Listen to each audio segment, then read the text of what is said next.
क्या आप किसी के लिए सब कुछ कर रहे हैं फिर भी वो आपको नजरअंदाज कर रहा है? आज महाराज जी से इसका समाधान जाने। जब कोई इंसान आपकी कद्र करना पूरी तरह से छोड़ दे, आपकी मौजूदगी को बोझ समझने लगे और आपके त्याग को आपकी मजबूरी मानने लगे, तो उस इंसान के पीछे भागकर अपना आत्मसम्मान बेचना तुरंत बंद कर दो और चुपचाप एक ऐसा कठोर निर्णय लो जो उसकी रूह तक को झकझोर कर रख दे। जब तुम किसी के सामने खुद को गिराना बंद करके अपने ईश्वर और अपनी आत्मा के गौरव को पहचान लेते हो, तो जो व्यक्ति आज तुम्हें कंकड़ समझकर ठुकरा रहा है, वही कल तुम्हें पाने के लिए तरस जाएगा। आज के इस पावन चिंतन में मैं आपसे एक ऐसी विशेष सलाह और दिव्य मंत्र भी साझा करूंगा जो आपकी पूरी जिंदगी को बदल कर रख देगा और आपको हर रिश्ते में आपकी खोई हुई कद्र वापस दिलाएगा। कितना कड़ा, दम घोटने वाला और असहनीय दर्द होता है ना, जब आप किसी इंसान को अपनी दुनिया का केंद्र बना लेते हैं, उसकी हर छोटी बड़ी खुशी का ख्याल रखते हैं, खुद को मिटाकर भी उसके चेहरे पर मुस्कान लाने का प्रयास करते हैं, और वही इंसान आपके सीधेपन का फायदा उठाकर आपको पल पल नीचा दिखाता है।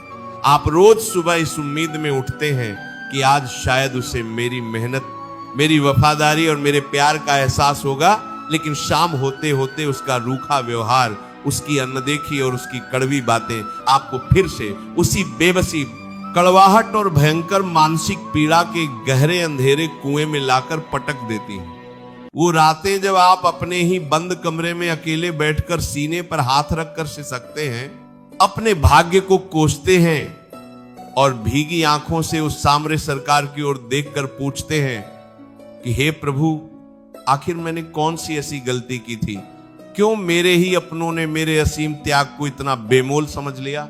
जब आपका अपना ही कोई आपके आंसुओं का मजाक बनाने लगे, तो वह अकेलापन इंसान को भीतर से पूरी तरह तोड़ कर रख देता है। पर सच तो यह है कि संसार का कोई भी इंसान तुम्हारी कद्र तब तक नहीं कर सकता जब तक तुम खुद अपनी कद्र करना शुरू नहीं करते। जब तुम किसी इंसान के लिए हर समय उपलब्ध रहने लगते हो, उसकी हर गलत बात पर भी झुक जाते हो, तो वह तुम्हें महत्वहीन मान लेता है।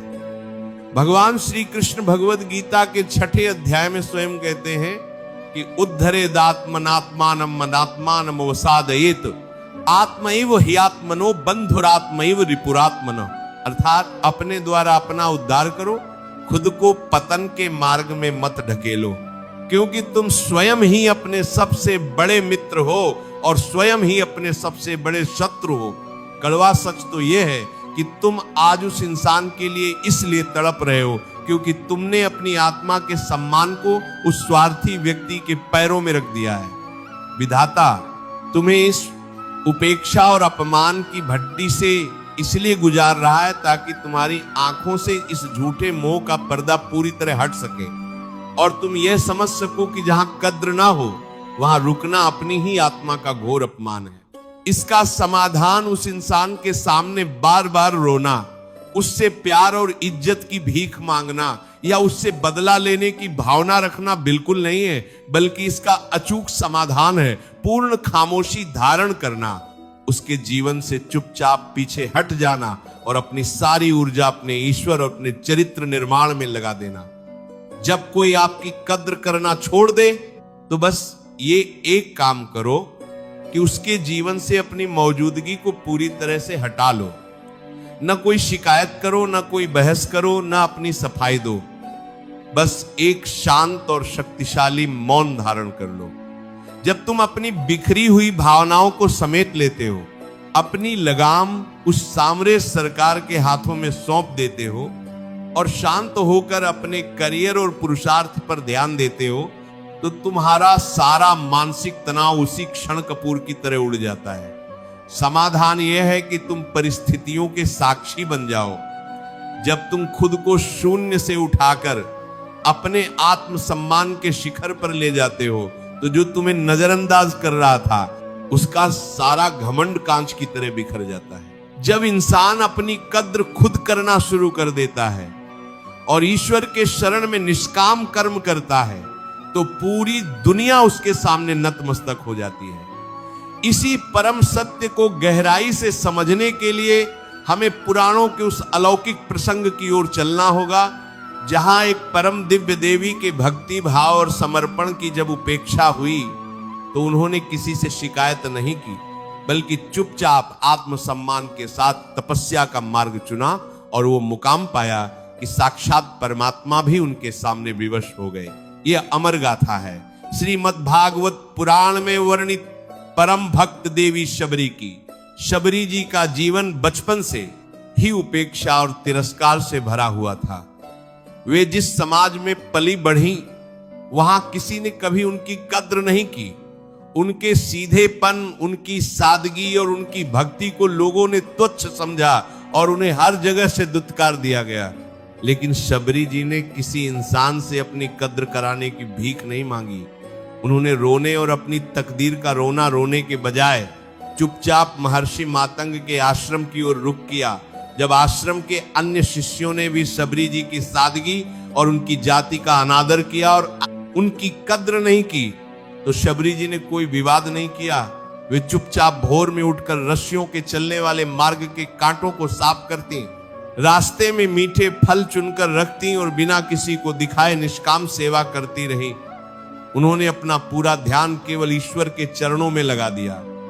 जब महर्षि मातंग ने शबरी का यह मौन त्याग और आत्मगौरव देखा तो उन्होंने शबरी को आशीर्वाद दिया कि हे शबरी, तुम्हें किसी के सामने झुकने की आवश्यकता नहीं है। एक दिन साक्षात नारायण तुम्हारी कद्र करने और तुमसे मिलने स्वयं तुम्हारी कुटिया में आएंगे। शबरी जी ने कई वर्षों तक केवल खामोश रहकर अपनी कद्र खुद करके प्रभु के आने की प्रतीक्षा की। वे रोज रास्ता बुहारती, मीठे बेर चुनती और अपने भीतर उस महामंत्र को जपते हुए जीती रही। और फिर समय का चक्र बदला।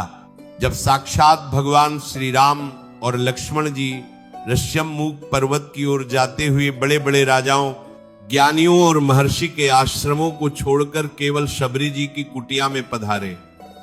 भगवान राम ने शबरी जी के झूठे बेरों को अत्यंत प्रेम से खाया और पूरी दुनिया के सामने ये सिद्ध कर दिया कि जहां सच्चा आत्मसम्मान, निष्काम कर्म और भक्ति होती है, वहां स्वयं परमेश्वर को भी आना पड़ता है।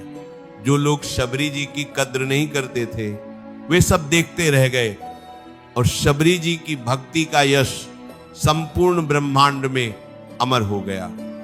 ये पुराण की कथा हमें सिखाती है कि जब कोई तुम्हारी कद्र न करे तो उसके सामने गिड़गिड़ाओ मत।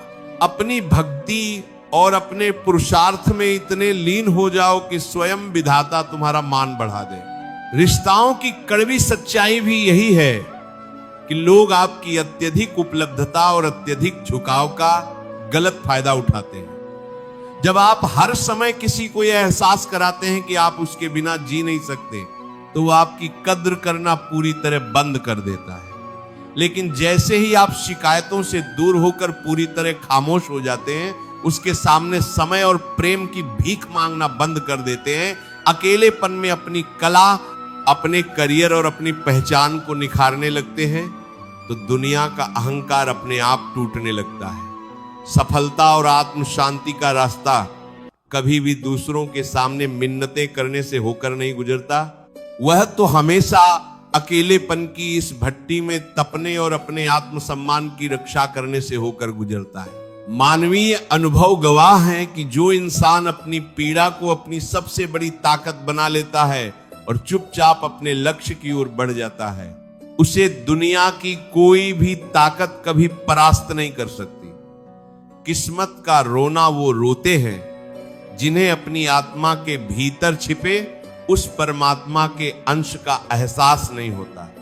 तुम कमजोर नहीं हो, तुम तो उस परमपिता की संतान हो जिसने पूरे ब्रह्मांड को रचा है। विश्वास रखो उस सांबरे सरकार पर और अपने पुरुषार्थ पर। मेरे प्यारे योद्धाओं, अब किसी मतलबी इंसान की उपेक्षा में गलना बंद करो। यह समय अपनी खुशियों की चाबी किसी और को सौंपने का नहीं, बल्कि खुद को उस सामरे सरकार के रंग में रंगने का और अपनी कद्र खुद करने का है। तुम कोई साधारण मनुष्य नहीं हो, तुम तो वो चिराग हो जो घने कोहरे में भी अपना रास्ता खुद बना सकता है। चिंता मत करो, क्योंकि तुम्हारी हर एक रात की खामोश तड़प और तुम्हारा हर एक आंसू उस गोविंद की नजर में है। वह सही समय पर तुम्हें वो सफलता और सम्मान देगा जिसकी दुनिया मिसाल देगी। अपनी नीयत साफ रखो, अपने चरित्र को बेदाग रखो और अपने मार्ग पर अडिग रहो। जीत तुम्हारी ही होगी, क्योंकि तुम्हारा सारथी स्वयं द्वारकाधीश है। भरोसा रखो, जो होता है हमेशा अच्छे के लिए ही होता है। आज का ये है अकेलापन कल की तुम्हारी सबसे बड़ी मजबूती बनने जा रहा है। अपनी कहानी को खुद लिखो, आंसुओं से नहीं बल्कि अपने निरंतर पुरुषार्थ और अडिग विश्वास से श्री कृष्ण की शिक्षाओं को अपना कवच बनाओ और इस कर्म पथ पर निडर होकर आगे बढ़ चलो। जैसा कि मैंने वीडियो की शुरुआत में आपसे एक विशेष सलाह और दिव्य मंत्र साझा करने का वादा किया था, तो उसे अपनी आत्मा में सदा के लिए संभाल कर रख लो। वह विशेष सलाह यह है कि जो इंसान आपकी कद्र नहीं करता, उसे कभी भी यह एहसास मत होने दो कि आप उससे नाराज हैं। बस मुस्कुराकर उसकी जिंदगी से इतने दूर चले जाओ कि वो आपकी एक आवाज सुनने को भी तरस जाए। और वह महामंत्र है भगवान श्री कृष्ण का यह महावाक्य, ओम नमो भगवते वासुदेवाय।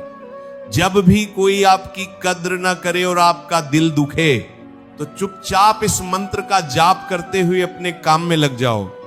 ये मंत्र आपके भीतर इतना आत्मबल और तेज भर देगा कि दुनिया आपके सामने झुकने पर मजबूर हो जाएगी।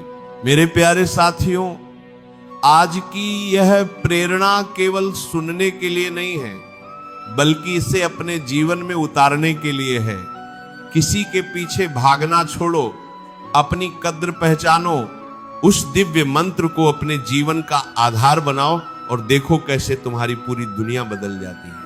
अगर आपको आज के सत्संग से नई हिम्मत मिली है, तो इस सकारात्मक ऊर्जा को हर उस दिल तक पहुंचाएं जो आज अपनी कद्र खोकर रो रहा है।